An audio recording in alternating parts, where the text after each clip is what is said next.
kasih. Jadi seperti yang kita ketahui bahwa Kabupaten Oku ini mempunyai potensi lahan sawah lebih kurang 4.000 hektar. Nah, dari 4.000 hektar ini lebih kurang 70%-nya adalah lahan sawah tipologinya tada hujan.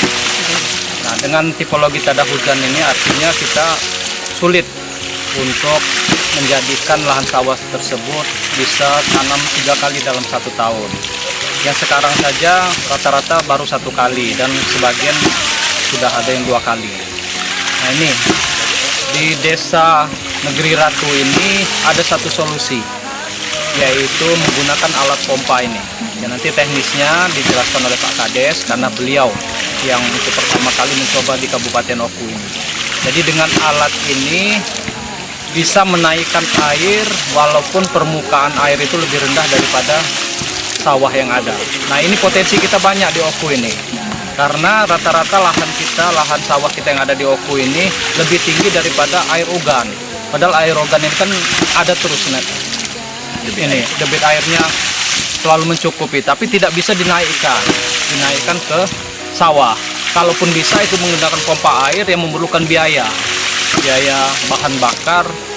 Nah, tapi untuk alat yang ini istimewanya tidak perlu menggunakan bahan bakar. Jadi itulah salah satu kelebihannya di samping kelebihan-kelebihan yang lain. Sehingga pada hari ini kami bersama tim dari Dinas Pertanian berkunjung ke Desa Negeri Ratu ini dalam rangka melihat langsung bagaimana mekanisme kerja alat ini, sehingga nantinya akan kita coba di tempat lain yang mempunyai tipologi lahan yang tada hujan tetapi ada potensi airnya untuk bisa dinaikkan.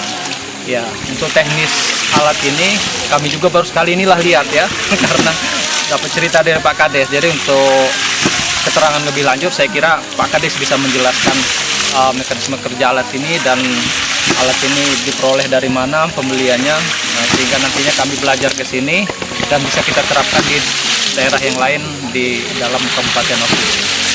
Baik, ya. Untuk secara teknis kita dari atas dulu ya Bu ya, dari hulunya air kan.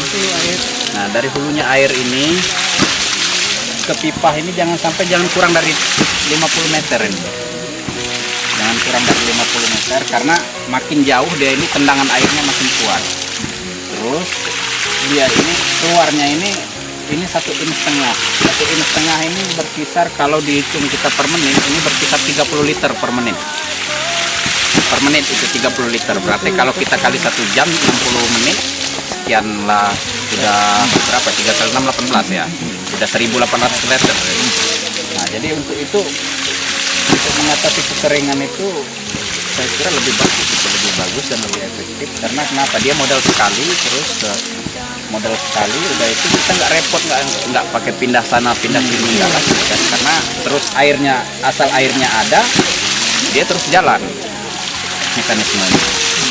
Terus masalah alat ini dia ini kan ada 2 pompa. Nah, 2 pompa ini bisa mencapai ketinggian ini kalau di ini kan 30 meter lah.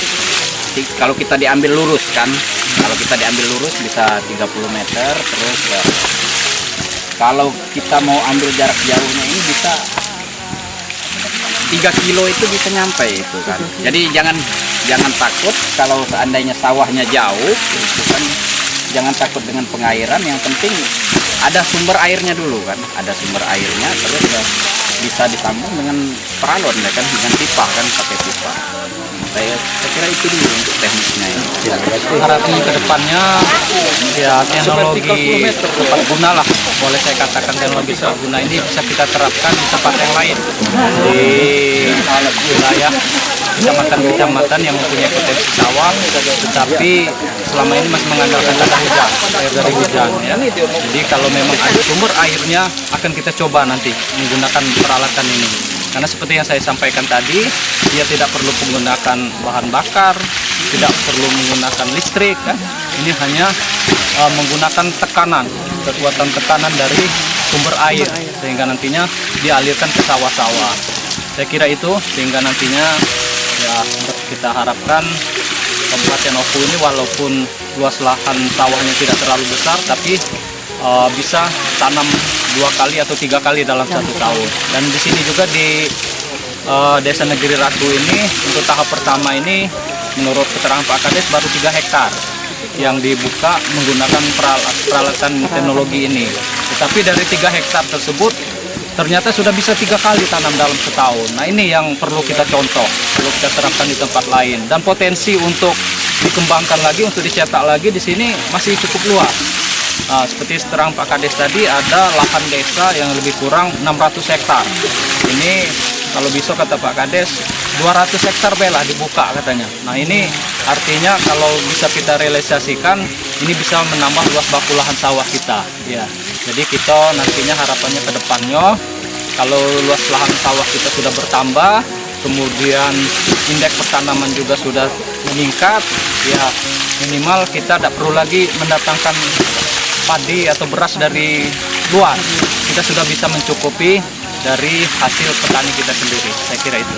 Baik Pak, terima kasih Pak.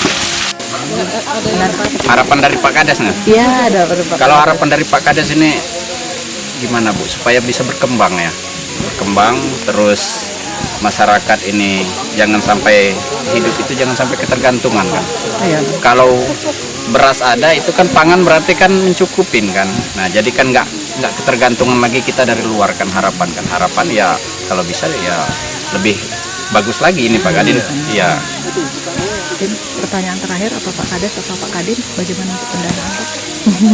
Adakah bantuan dari pemerintah atau apa? Jadi semuanya ini kan ujung-ujungnya kembali ke pendanaan ya. Ya seperti yang sudah dipelopori oleh Pak Kades ini, walaupun beliau menggunakan dana pribadi ya. Nah ke depan karena kita mungkin akan mencoba dengan skala besar ya.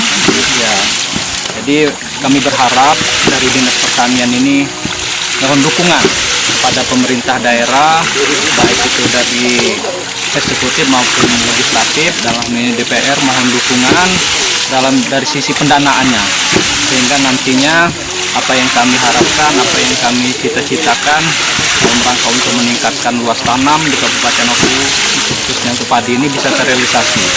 Jadi sekali lagi mohon dukungan dalam bentuk pendanaan untuk merealisasikan apa yang kami cita-citakan ini.